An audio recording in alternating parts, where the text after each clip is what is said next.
Welcome to the closing session of the Therme Forum on Theater and Architecture 2022. My name is Yaroslava Babenchuk. I'm co-curating the forum, and it is my pleasure to introduce Marina Gorbis, Director of the Institute for the Future, as our speaker today. Welcome, Marina, and thank you for finding the time for us. Thank you for inviting me. As we wrap up the forum today, we'll spend some time talking about how to harness the power of the arts and artists for a better future as we live through difficult times of post-pandemic world and the current war in Europe. We'll talk about human-centered future, new models that we need to develop to rebuild our life after the major two historic events, and what artists, arts organizations, and their built environment mean to those efforts. Before we get further though, Marina, can you please tell us a bit about the Institute for the Future and what it is that you do and what it is that organizations, governments, nonprofits seek from IFTF and why? Sure. Thanks again for inviting me. So the Institute for the Future is over 50 years old now. It's probably the oldest organization that's dedicated to systematically thinking about the future, although many people think about the future all the time on a daily basis, but we've been doing it as an organization and systematically for that long. Originally, it was a spin-off from RAND, which is a large think tank. So this was around 1968.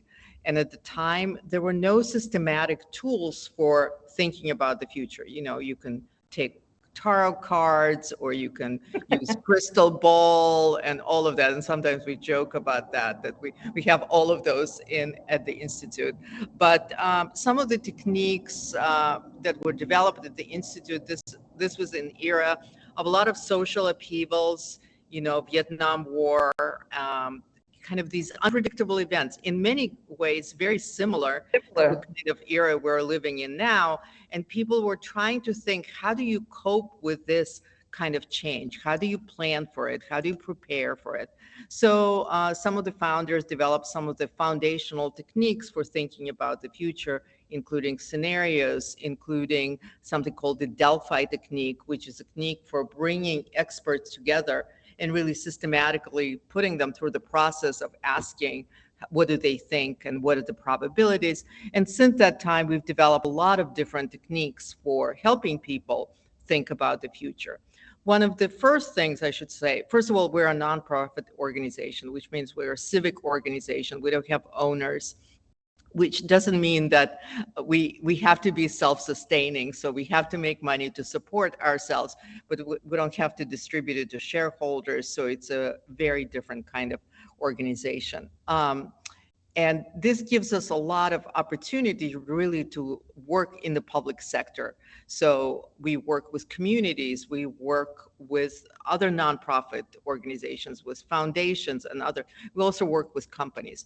One of the things I want to say about the Institute is that very early on, I think at the founding of the Institute, there was this idea that you can actually predict the future.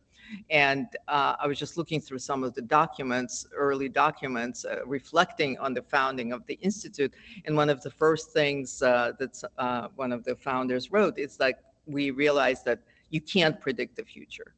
And that's not a bad thing. That's a good thing because, well, first of all, why is it that you can't predict the future? You know, one thing that I've learned, I've been at the Institute for over 20 years now, is that some things like, for example, technologies, it's easier to see where they're going because you know what's being developed in the lab or in different labs. You know where the money is flowing, the VC money. So you know some of the discoveries, what people are working on. So it's kind of, you can see these trajectories, right? But when these technologies get out into the wild, right, into our communities, into our society, that's where we're too complex. There are too many variables. You just can't calculate all these variables. And that's not a bad thing because it does mean that we have some agency. The future is not static. It's not something that's given to you. It's something that we can shape. And that idea very much shapes how we work. We don't believe that, we believe, and the reason we're here is to help people systematically think about the future, to help create better futures. So that's really the Institute.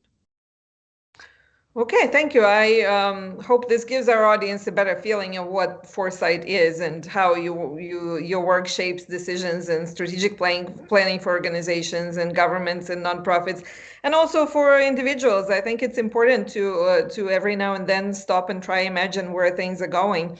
So I would like to steer our conversation now closer to home, literally and figuratively. Um, the world is still in recovery after the pandemic, and now we are witnessing one of the largest conflicts in modern history taking place in Europe, in Ukraine specifically. And it is close to home for both of us. You are from Odessa, and I'm from Lviv. And Therme Forum is also taking place in Romania, which, as we speak, is taking care of a large number of Ukrainian refugees that fled the war. How do you feel about what is happening in this region, and how do you feel as a human, as a futurist? What impact do you think this event is going to have on the world in the future? I'm sure, just like you, I have so many feelings. I came to this country from what was then the Soviet Union. Nobody even knew what Ukraine was. My sister, who is worked at NASA, she was visiting with somebody, and they asked her, "Where are you from?" And she said, "From Ukraine." And somebody asked, "Are that in Africa?" So I don't think that has changed dramatically. And so it's pretty remarkable to be living in these times. I feel like, there's kind of an arc. I'm in my 60s now, and I feel like it's kind of, my life has come full circle in some ways, in that I left that country. It wasn't Ukraine, it was Ukraine, but it was very much a Soviet state. I came here as a refugee along with, thousands of Russian Jews, Ukrainian Jews who were leaving at the time. And frankly, I was 18 and I spent most of my adult life here. I went to college here. I was educated here. I didn't have much of an identity as a Ukrainian or as a Russian, or, my life has moved on. And I was in Kiev 10 years ago, actually, for the last time.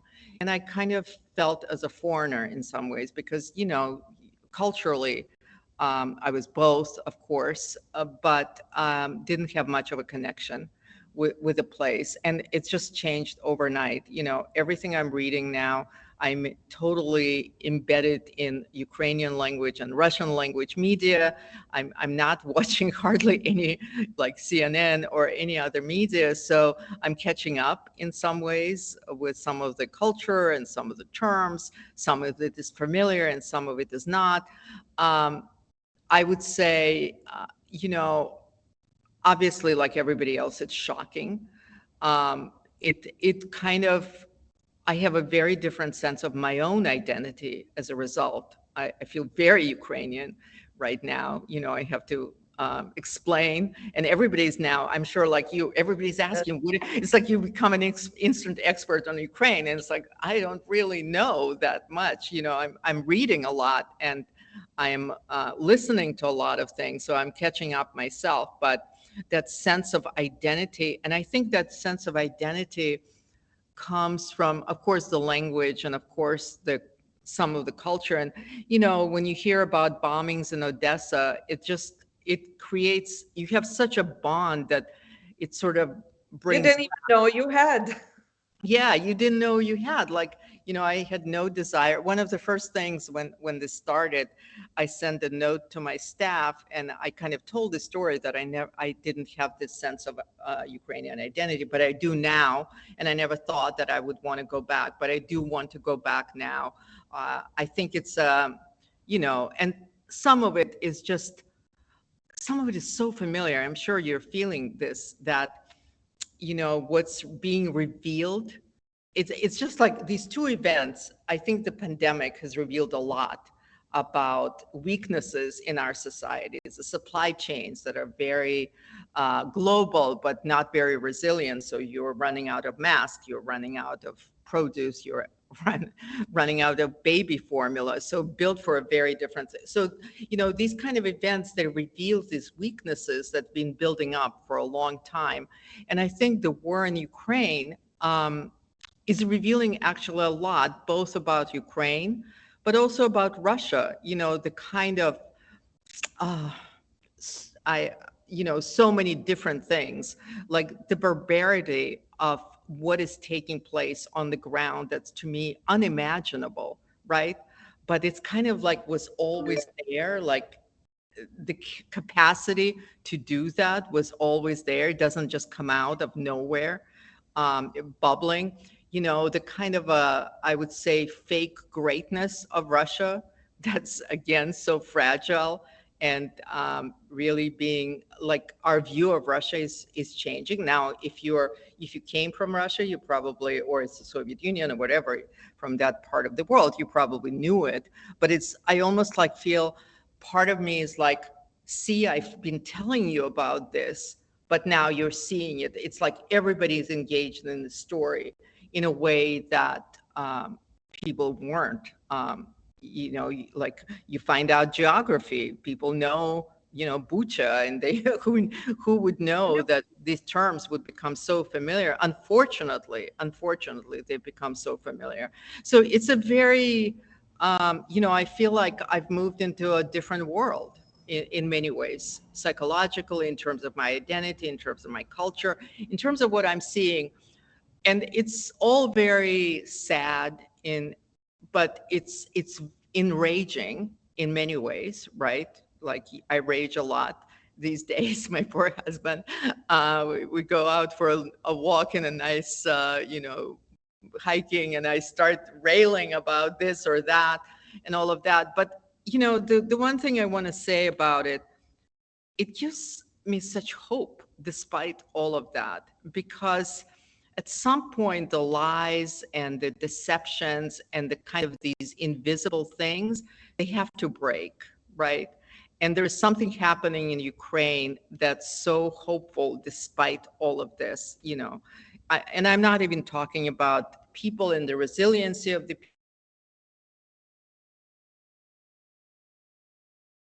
a surprise, I think, to many, but I'm seeing like there is a hope because the world like is at a point where things the way they were are not working anymore. You look at what's happening with climate, you look at what's happening with the economy, you look at the kind of huge wealth inequalities in many places, you look at all of this corruption that's being revealed. I'm on the board of Organized Crime and Corruption Reporting Project. This is an organization that's been tracking it for 20 years. They've been talking about it, and kind of very few people were paying attention. Well, now people are paying attention. So there is like a reveal moment, right? And there is hope in that, because we need to, and I think it's an opportunity to move to something different. We will never come back, I hope, to what it was. I think also that what this revealed is obviously a lot of really ugly and unpleasant stuff in human relations, but also from a perspective of this region and now being here and watching everything that happens, I think on the contrary, there is a lot of newly found emotions between people of different countries here that are very positive, that are creating a very new environment for us to move forward. So yeah. I was thinking about this, and what lessons do you think we shall draw from this event as a humanity, and how we should move forward from here? I mean, the war is still going on, and it will take a while until things settle, but it would be really a waste of lives and resources and time if in our approaches to work, to life, to our political systems, nothing changed. How shall we use this moment as an opportunity to move forward and try to create a future that is better, more stable, and the lives and the resources that have been spent on this war are not wasted? Yeah. Oh, good question. One of the things I always say is that if you're a futurist, you have to be as much a historian as a futurist.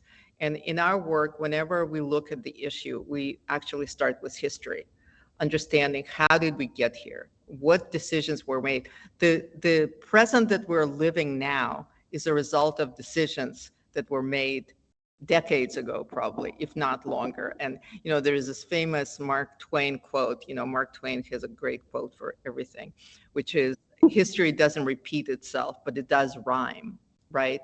And we have to be repeating these cycles over and over again. How many times have we heard never again? And it's not never again. It's like again, again, again, right? Again. And it's something, I think what happens is that, cultures are not transmitted. As much as I can tell you and describe the culture, I can't really have you experience that, right? So cultures are lived.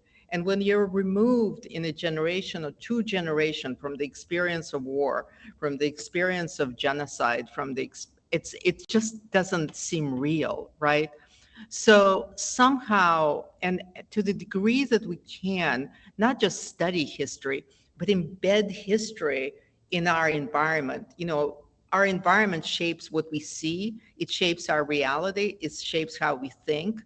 Whenever I go to Berlin, I do see these plaques, and it's just like you can't live in Berlin without being confronted with this history, right? So understanding historically why all of that, and again, it's not that the same history repeats itself. It's different, right? But there's these cycles that we tend to. So to the degree that we can really embed these historical moments and not forget them, it's really important. The other thing in terms of futures work is that as much as we are capable, we have agency to shape the future in a more desirable direction. So some of the rules of future thinking is understand history, really examine the current situation, and from different perspectives. Maybe there's demographics happening, there is technology, all of that. Understand the current situation from multiple perspectives. And then you have to think about, design and art. It's, well, what is the future that you want to build? I'm not talking about specifics of like, this is a building I want to put in, or this is the square footage that I need. It's more like principles. What are those principles I want to create?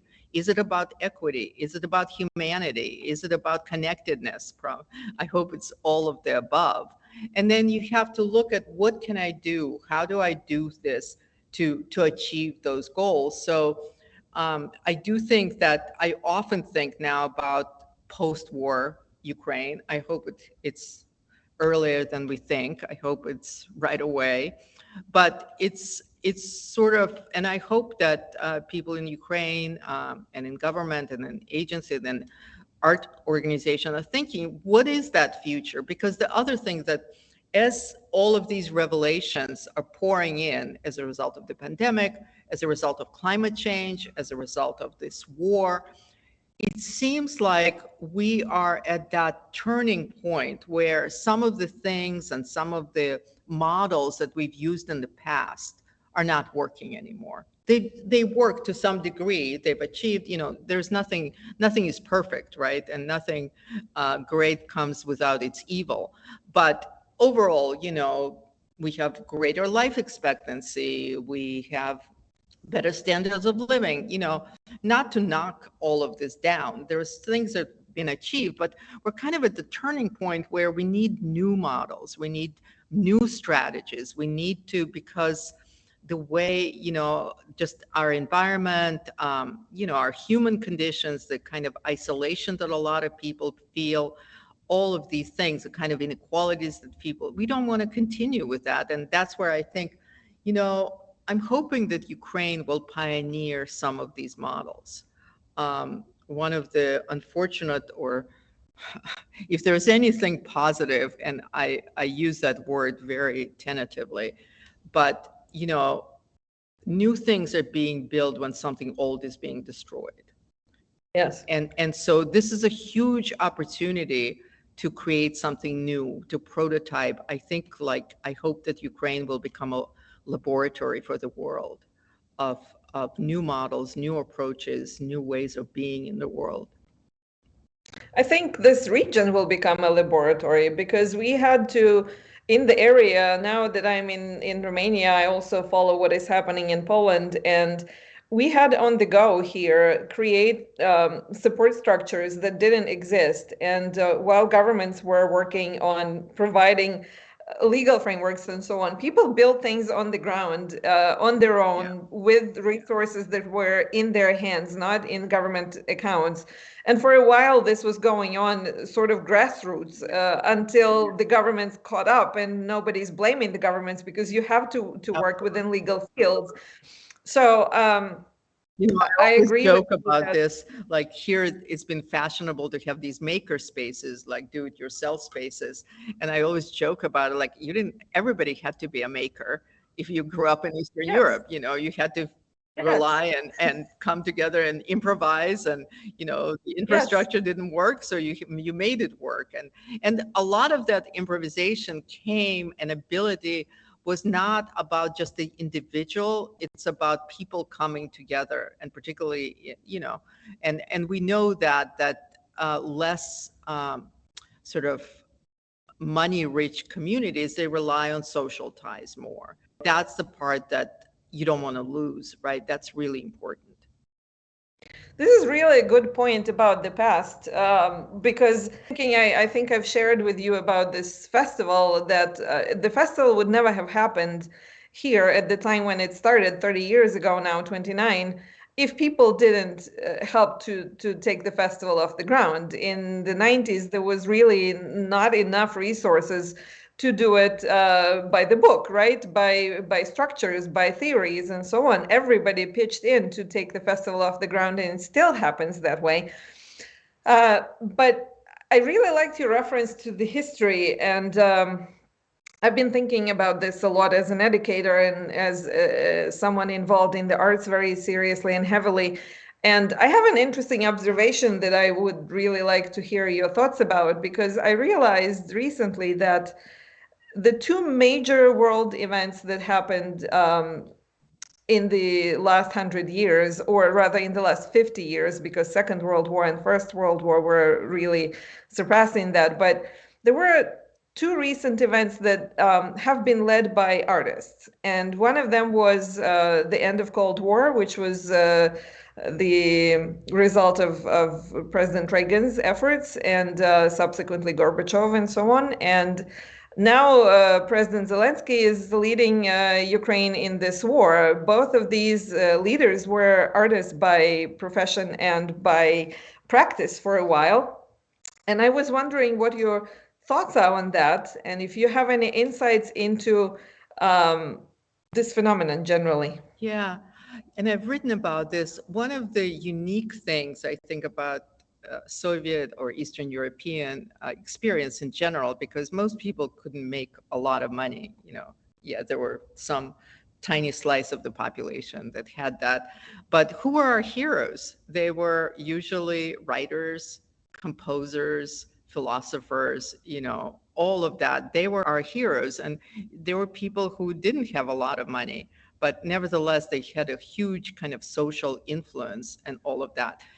Post kind of privatization and all of that, it's sort of, we kind of built these new fake heroes, right? There are the oligarchs, people with money, and, all the people. And that's the part. But I think that kind of real role of art and artists and just culture with a big C, is so important in Eastern Europe. And I hope that this will continue. It is remarkable. I'm catching up on all my Ukrainian and other programs. I've been watching Servant of the People, and I just totally love it. I don't know why everybody should watch that program. And it's almost like, President Zelensky, like he was preparing for this role, right? He was play acting in a really interesting way, but that ability to kind of communicate, and there's something very different about him as a leader. I mean, everybody's seeing it, the kind of authenticity that's there, like not using the jargon words that are always used in these international meetings. Everybody's so, sorry, BS, a lot of it, this kind of protocol that you just don't have time for, you don't have patience for, you don't have time for, that's covering up a lot of things. The ability to connect with people, like really, and being always in communication, and it feels authentic. I think he's a remarkable leader for this time, and it's kind of interesting how I think he will have an influence on others in terms of his ability to communicate, and it changes the political language and the political landscape. So I do see that arts has to, I hope that that's one of those things, is that, art, on the other hand, at the same time, here in the US and with this pandemic, we've been talking about essential work, right? And essential workers, and we think of doctors and nurses, and that's really absolutely essential. But how did people survive? How are people surviving in this, like the level of engagement with various kinds of arts and crafts? And this is how people are maintaining their sanity. So I really hope that we start thinking of art as actually essential work, and essential work not just for individuals, but essential investments, essential part of society. It's not something that's like available to only a few. It's something that really is absolutely critical. And we know that, there's data that shows that engagement with arts, whether it's in museums or theater or music or other things, it actually positively impacts your health. And let's face it, we're all suffering from trauma of some sort, even, without the war, the trauma of COVID and all of that. Like, it's unconscionable to think that millions of people died. Like, I don't think we're grasping this enough. This is unbelievable. Like, I open the paper every day and I see like how many people died, and we've kind of become inured, used to that. But we are experiencing collective trauma. Whether you were in the war, and I'm not, at different levels, obviously can't compare experiencing it here in California and what's happening in Ukraine, but we need the arts to get us through this. We need artists. In some ways, we all have to become artists and get connected, and that's absolutely essential. I was just thinking. Yeah, go ahead. I was thinking about this, and also about more practical territory with this, which is looking at the ways President Zelensky is handling the war. I'm trying to think about artists as a collective power in the world with a very particular skill set. And if you think about it, up until now, we lived in the industrial sort of model of managing things, right? We calculate, we predict, we put everything in boxes, we run a spreadsheet, we get predictive models, and so on. And I'm looking at him and other artists who are now, for different reasons, in different places, leading things. And I suddenly begin to understand that we do need people who are brave to, and the bravery comes from the arts, right? As a theater performer, you need to step into the stage, and you don't know who is in the audience, how they're going to react to you. You have to step into the stage and start doing what you're supposed to do, and then see what happens. Hopefully magic happens, hopefully everything works out, but you have to be incredibly brave, and you also have to be absolutely bold, because if you have a vision for your performance, for your part or for your other piece of work, you never know. There is no predictive model that is going to say, well, if you do it by these parameters, this is how the audience is going to respond. So one of the thoughts that I had recently, and I don't think there is an answer to that right now, but I was wondering if you have any thoughts as to how can we harness this power of artists? How can we push it to the forefront of what we are doing and what we are going to be doing in the future? Because to make the world different in the near future, after the war and after the pandemic, we will need bold people. And I don't know if our properly trained management is prepared to make those bold choices. What do you think?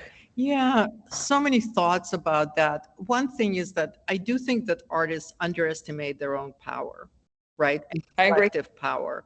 And I think there's a lot of competition between arts organizations and artists. And so it prevents us from coming together as artists and really telling the story. Like, you need to create that story of why you actually have to be in the lead. I think that there's so many things that artists can do. First of all, this historical and documenting and continuously re-upping the conversation about history and embedding people in that so we don't forget. And and we don't repeat, but mainly don't forget. And the other thing is that artists are essential. One of the things about arts is that allows us to imagine very different possibilities. And we need that imagination right now because, as I said, the old models are not working anymore. And so, we've been living in the world of, growth, return on investments, shareholder primacy, all of these things. And unfortunately, at least here in the US, that kind of, very marketized view of the world, right, has shaped so much of the arts organization. So you have to prove that you have impact. You have to have these measurements. And the kind of measurements that are human are like, did you change somebody's mind? Did you have them see the world in a different way? Did you open up these possibilities? Did you inspire? I don't think you can measure that. You cannot measure that. Right. So the artists need to tell this story of, one of my colleagues, Josh Burson, who's a philosopher, he talks about register, that, when we are in a certain, we all operate in a certain register, right? And that register has its own terms and its own language. And it's this, we've been operating in the language of like this extreme marketized economy, right? Everything is an asset. Everything has to have returns. Everything has to prove scale. Everything you have to prove impact on all of these things. And like, how do we move to a different register that's about caring, about human, it's like speaking a different language, right? And I do think that it's not just saying it, but I think there has to be a kind of a well-argued story about why it's so important and what does that register look like? What does that register look like when the society is organized around the arts or with the arts as a core? What does leadership look like when it's arts leadership and it's not necessarily, sort of productionist leadership? Right. And what does it look like when artists lead organizations or lead countries or play important role in all of that? And I do think because of the, arts were always kind of an escape and the survival mode and had really high status in Eastern European societies, right? I think Eastern Europe can lead in that and show the way, I hope. I agree. And this kind of ties nicely to my last group of questions that are related to the efforts we are making here to build this new arts facility in Sibiu, in Romania. We are spending some time during these forums thinking about how to create a space that is responding well to the needs of time and is also responding well to the needs of community, to the needs of artists, to the needs of the city and its economy.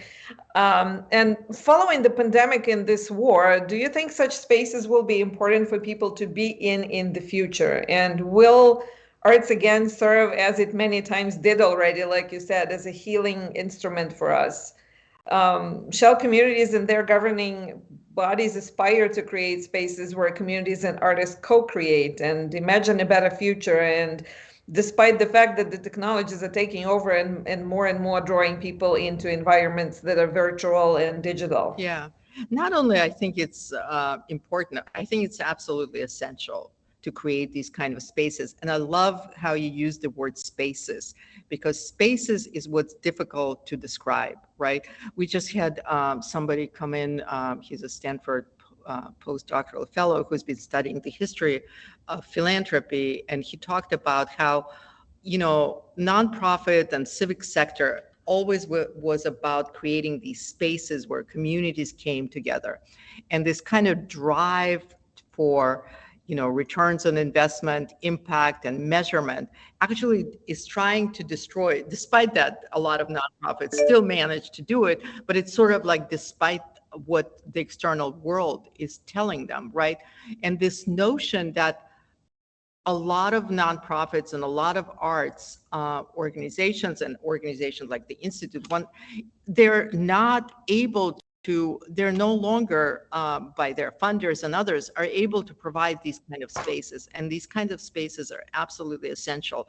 You know, like everybody else, we have to respond to our grantors and funders and others. And one thing we always hear about the Institute is like, thank you for creating this space for having these conversations, right?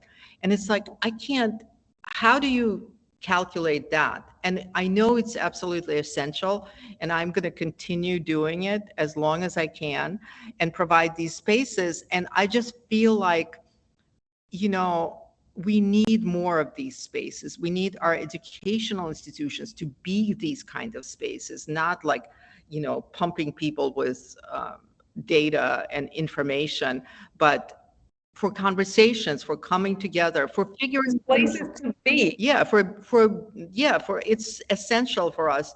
And I think, you know, there's so much, you know, there's a lot of mental illness in the US. I don't know, you've seen there's all rise in suicides, particularly among young people. And I think it's because they don't have those spaces. They don't have these communities. And as we're coming out of this war, hopefully soon, and during this time, these spaces are absolutely essential. As you look at what's happening in, you know, underground subways, what are people doing? They're reciting poetry and they're singing and they're doing all this community, you know, civic work.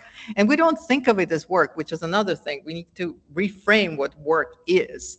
You know, work is a kind of a political, what we decide work is and what we decide to pay for, that's very much structured by us. So we need to rethink that. I agree. This is another topic for conversation, but unfortunately we are running out of time, I think. I'm very grateful for your time and insights, Marina, and thank you very much. We hope to welcome you in Sibiu in the future and talk some more about the future and things that need to be done differently. Thank you for participating in the Therme Forum this year. See you in 2023. To all our viewers, thank you very much and goodbye.